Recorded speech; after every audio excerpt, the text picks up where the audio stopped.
શું વધારે પડતા વજનથી પરેશાન છો? 2 ગ્રામ ઓનલી 2 ગ્રામ આદુનું સેવન જો કોઈ પણ રીતથી કરી શકો તો આ સમસ્યાથી ઝડપથી છુટકારો મળી શકે છે. Hello guys, stay active, stay positive and of course stay tuned with my channel. I am Mansi Khakkar, heartily welcome you all to my YouTube channel. મારું કામ છે પૂરતા પ્રમાણમાં સાચી અને સચોટ માહિતી પૂરી પાડવી જેથી કે મારા YouTube ફેમિલી મેમ્બર્સ છે એક હેલ્ધી અને રોગોથી મુક્ત લાઈફ જીવી શકે, એ પણ ખૂબ જ સરળતાથી. પાર્ટ 1 માં મેં જણાવ્યું હતું કે આદુ જે છે એ કેટલું ઉપયોગી છે, એની અંદર કેટલા મહત્વપૂર્ણ કમ્પાઉન્ડ રહેલા હોય છે. પાર્ટ 2 માં હું તમને જણાવીશ કે ઇનડાઇજેશન જ્યારે થાય ત્યારે શરીરમાં ગેસ વધવાની સમસ્યા ચાલુ થઈ જાય છે. હવે ગેસ વધવાને કારણે આપણે બ્લોટિંગ જેવું ફીલ કરીએ છીએ, પ્લસ આપણે ક્યારેક નોશિયા પણ ફીલ કરીએ છીએ.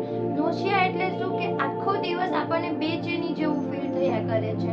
ગમે એટલી સારી વસ્તુઓ આપણા નજીકમાં હશે, ગમે એટલા સારા એટમોસ્ફિયરમાં આપણે હશું તો પણ આપણને ક્યાંય ચેન નહીં પડે, આપણને ક્યાંય ગમશે નહીં.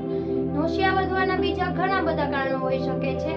નોશિયા વધવાનું બીજું કારણ હોય છે કેન્સરની અંદર જે કીમોથેરાપી પેશન્ટને આપવામાં આવે છે એના લીધે પણ નોશિયા આપણને ફીલ થઈ શકે છે. વધારે પડતા મેડિસિનના ઓવરડોઝના કારણે બી નોશિયા જેવું આપણે ફીલ કરીએ છીએ.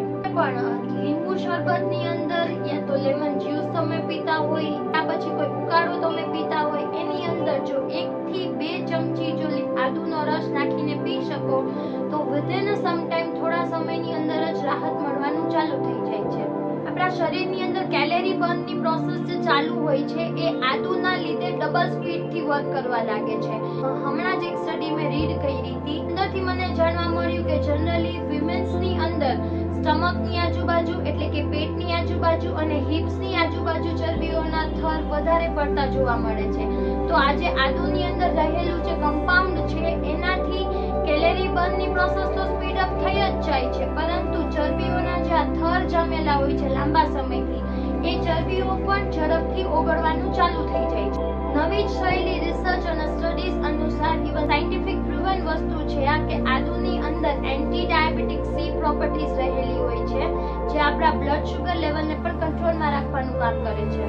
રોજ તમે 1 ચમચી આદુનો રસ કોઈને પણ કોઈ રીતથી જો લઈ શકો તો તમારું બ્લડ શુગર લેવલ કંટ્રોલમાં રહે છે, કોલેસ્ટ્રોલ લેવલ કંટ્રોલમાં રહે છે, પાચન તંત્રને તો કાબૂમાં રાખે જ છે, સાથોસાથ શરીરની અંદર અસંખ્ય પ્રમાણમાં નસો રહેલી હોય છે, પરંતુ વધતી જતી ઉંમરના કારણે એ નસોની અંદર શક્તિ આવી જાય છે, એ નસો ફૂલાવાનું ચાલુ કરી દે છે.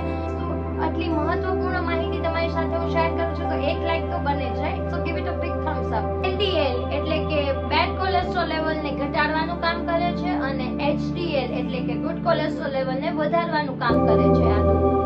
એનાથી આપણને ફાયદો એ થશે કે આપણી હાર્ટ હેલ્થ જે છે એ ખૂબ જ મજબૂત થઈ જશે, મસલ્સને મજબૂત કરે છે, ડાયજેશન સિસ્ટમ રેગ્યુલર રાખે છે, વધતી પડતી ઉંમરને કારણે સ્નાયુઓનો જે દુખાવો વધતો જાય છે શરીરની અંદર એને પણ ઘટાડવાનું કામ કરે છે.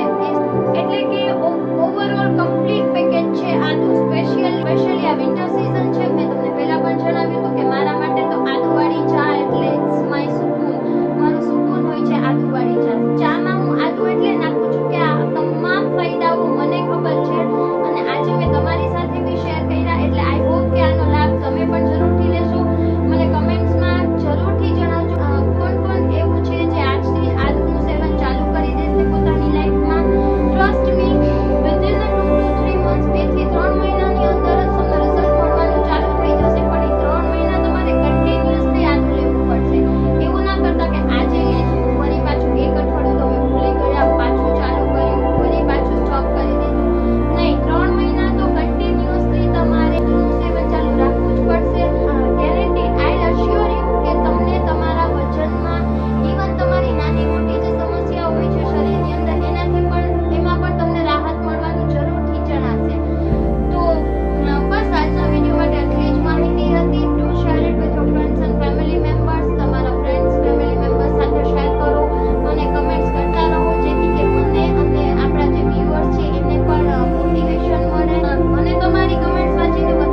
Love you all.